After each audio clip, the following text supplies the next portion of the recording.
Welcome back to Low Rancho YouTube video. Today we got a video on the Low Rancho.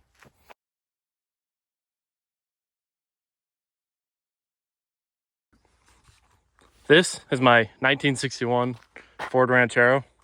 It's obviously, I mean, from this angle it doesn't look too low, but she's pretty low on the ground. A few inches, like I think like three fingers. Nope, 4 fingers off the ground, however much that is. I don't know, 3 inches probably.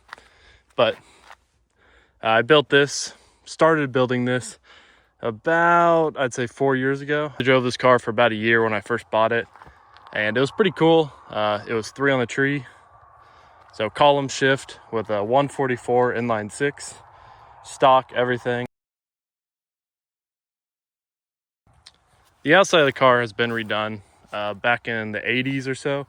It was actually used as a clown car in a parade. Pretty cool, like, history there. The guy redid some of the interior. He painted everything, did new door cards, and he actually added, for the interior, he actually added this steering wheel, which is a Mercury, like, Comet steering wheel. Same thing with the gauge cluster, is also a Mercury Comet. The radio is as well, it's also out of Mercury. So the inside's not factory. I'll show you what a factory one looks like. It's same as a little 62 Falcon we just did a project on. But other than the obvious on the lowering, what I've done to this car, I swapped the engine. Sorry, my fingers are dirty. Swapped the engine to a 200 inline 6 out of a 79 Mustang. Put a C4 automatic transmission in it. We rewired the whole thing, which I'll get to in a little bit, with an American Auto wiring harness. Put new carpet in it,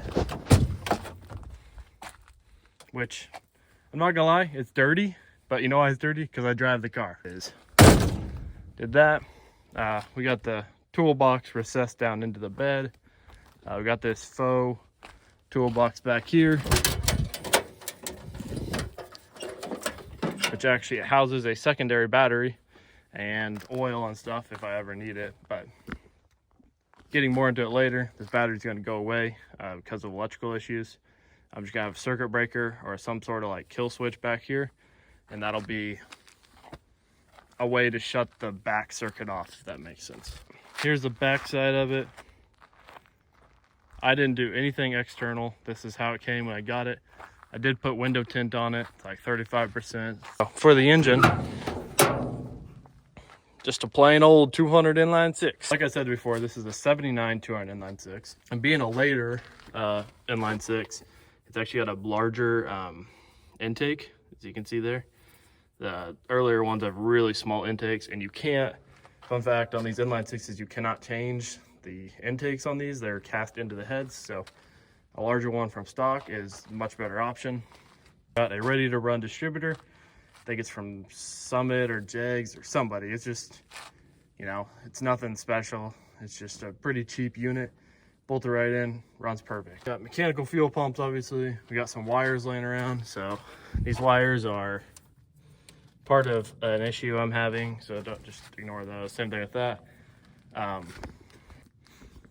This car actually had Holley Sniper EFI on it when I first started building it and put this engine in here and everything and got it running.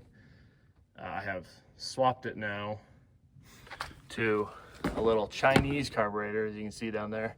That's a Holley 1904, 80 bucks on Amazon from Thunder Mango, I believe. Ran perfect out of the box. Didn't touch it, so can't complain there. If you're looking for a 1904 for your, I think AMC or Jeeps used them as well. So it's a good option, pretty cheap and runs pretty good.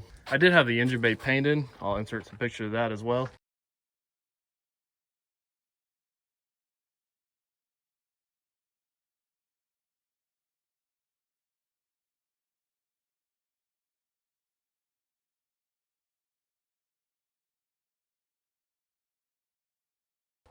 Whenever I had the engine and everything out, pretty close there. And I also had this front painted. This used to be black, and the engine bay used to be red but really dirty, and I could not get it clean. It's like stain. As you can see, I did not have the underhood painted. I want to get a hood insulator, and they have a stamping it. It says Ranchero and like the Longhorn logo. So I think that'd be pretty cool for that. I'm obviously not gonna take the wheel off out here, but what everyone's curious about is how did I do the air ride? I've had a lot of questions about it, and I said I'd do a video on it, so here's the video of how I did the air ride, and then, I'll just explain what's been done to this car. I'll upload a clip of when I'm in the shed, and I'll have the wheel off, and I'll kind of explain how the air ride works. And out here, so let's do that. All right, so back in the shed here, I'm gonna show you kind of how I did this. Ignore this. I'm probably getting a lot of hate for this because it's whatever, but I didn't really know what I was doing when I made this, and it is what it is. So the idea of it though, is you put a spacer up here, however deep you want it, off the factory mount, and then you mount your bag to it, and then you mount your bag to this lower factory mount, which would have a circle on it, and that's where your spring would have sat, is right here. So what I did was welded a plate here with a nut or a bolt on it, attaches the bag, and then your bag attaches up into there, into the cup. So what needs to happen here, so this gives me about 7 to 8 inches of travel, which is really good, but that's all dependent on the bags. But what needs to happen here is this needs to be a flat plate here. You mount the bags to that plate. Yes, it'll have angle at it when you air it up, it'll angle the bags. That's okay. That's what these releases are for, is for that angle. I didn't realize that when I made it, and I was like, oh, you can't have any angle. So I did this, and I figured these would move with the bags, but they don't. So I'm better off just having a block off plate here, mount the bags to that. Bada bing, bada boom. Pretty simple and easy. And so up here, we would have had a shock that went through here. Obviously it's gone, but then you look down here, see the bolts for the bag, the air fitting, and those lines run up, go down over there, and go back to the back. Another thing that needs to happen here is I need shocks. I've been kind of thinking of ideas for that. I'm not positive what I want to do, but I'm thinking some type of mount, preferably over here. So I might have to move the brake line over or in, shock mount there, and then down to the lower control arm, or yeah, down to the lower control arm, which might be a little tricky. That obviously is not doing much right now either. So the suspension all needs refreshed on this. Like I said, just did the air ride, and that was about it. So that's how that works. Nothing crazy. But like I said, if you're gonna do this, if you want to put air ride in your Falcon for cheap without putting a Mustang 2 front end, put a flat plate here, mount your bag to that, then make a cup, however tall, low, whatever you need it, however much travel you want is how dependent on that. And then your shock mount will go over here somewhere down to your lower control arm. So obviously not finished, but that's the goal for this later on. While I'm out here, I can explain the exterior parts, so the rear and stuff like that to you a little bit. Make you understand how it works. It was not done very well. I did it when I was a few years younger. And like I said, I had to make this from scratch. I didn't know how these worked. So kind of just whatever I thought of when I was, I think, 17 when I made this. So starting at the rear here. So you see this toolbox, obviously has air lines going into it. And in there, we have a 5-gallon tank, air ride performance, and 1 pump. That I don't like. It needs 2 pumps. If you're gonna do air ride, always have 2 pumps. 1 pump is just so slow, and it's tolerable, but you need 2 pumps. The 5-gallon tank is super nice, definitely an essential for this at least. And then the air ride performance, we also have the controller right there, and so that allows me to control all 4 bags individually. And I can also put presets. I have presets I can set to, ride height, show height, stuff like that, hauling height, whatever you want it to, you can preset it to what you want. Anyways, so your frame rails run right here. Your subframe, it's a unibody car. And so what I did was welded, I think this is 1/8 inch or 1/4 inch metal. It's super thick. It's overkill for this, but it's a frame rail. It's technically acts as a frame rail now, so couldn't be too sure on it. So the plates go pretty far down, and then weld up against the back of the frame. The frame's right here, so it's welded against the side of it. You know, see, welded down there, welded up here, and then same thing on that side. So essentially, frame welded to it, frame welded to it, and that crossbar. So it acts as a new frame rail or cross member or some sort. And then the bags, see if I can. So the bags are right there, as you can see.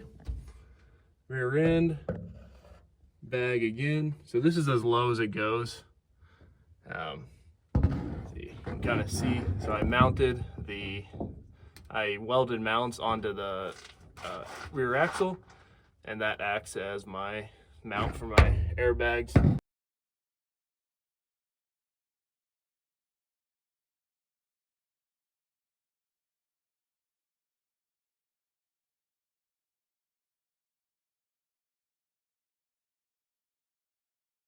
I made those as well. I would not recommend making them. I would just buy them. They're pretty cheap. So you can see it there. It's just two little brackets. So that's all it is to the rear. It's just, as you would call it, is a bag over, like, or bag on axle suspension. And then for the like leaf spring wise, I would recommend putting a 4-link. Most people would recommend putting a 4-link, but what I did, that'd be cheap and, you know, kind of do it at home. So I took out all of the leaf springs besides the main one, and essentially that acts as my leaf spring like locator. So there's really nothing to it. I mean, it's just there to locate my axle, and it's not very strong, I will admit. Like I said, I would do something a lot different if I did it again, but that's what we have. So we have one leaf spring on each side, and we have the bags over the axle, and that's our suspension. It does need shocks still. Just like I said, this is not finished. Still a project, but I started putting some miles on it, so I thought I'd do a video on it. But it needs shocks on the rear and on the front. That would make the ride quality way, way better. It's not too bad right now, but shocks would make my life a lot more enjoyable, if that makes sense. This is my favorite part about the air ride, though, is how low the rear tailgate is. Makes it perfect for sitting or getting stuff into here. I do use this as a truck. I've hauled engines in it. I'll show some videos of those. I haul engines in this. I had this thing packed full of some engines the other day. I was hauling a small block Chevy around with it.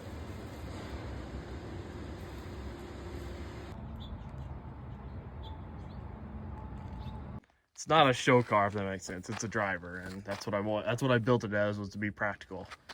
These bags are rated for, I think, 2,500 pounds a piece or together. I don't remember, but so a lot more than factory. Factory, this was like 600 pounds in the bed. So, you know, that's a big plus there. So suspension, if it sags, I can correct it with the airbags, which is super nice. Another thing, these plastic connectors gotta go. I'm gonna get some metal connectors for those. And I'm also going to do metal lines. I'm going to run them pretty neatly and then make a box for this. That's my end goal, like I said, prototype for now. So for running the wires and everything, I ran them through there and down into that cubby in there. And that cubby leads into the cab. And then you can see the wires are right there. So I lead into there, and then I ran them throughout the car like they're supposed to be. So not really like, I mean, the car's cool, obviously. It needs a lot of work. So it's got electrical, it's got a draw pretty bad. I can't get the charge. I've been fighting. I have a GM1 wire. I don't even know. I've been fighting it. So I got some figuring out to do there. I need to wire a light in and stuff like that. So I built this, I don't know, about 3 years ago when I started tearing it apart. So it feels awesome to be able to drive it again, because like I said, I used to daily drive this for about a year when it was 3 on the tree with a 144. Super slow, but it looked nice on the outside. So, and I love the car, and it was my first classic car. This is what got me into cars. And so I can't really ever get rid of it because I like it too much. I guess another thing on the engine is I put that aluminum radiator in it. I have a fan, electric fan on the front. I don't have room for mechanical fan in there. So if you ever do one of these swaps and put a C4 in it, there's a big bell housing and a small bell housing C4. Get the small bell housing. Big bell housing pushes your engine forward, and then you can't put a fan in. So there's that.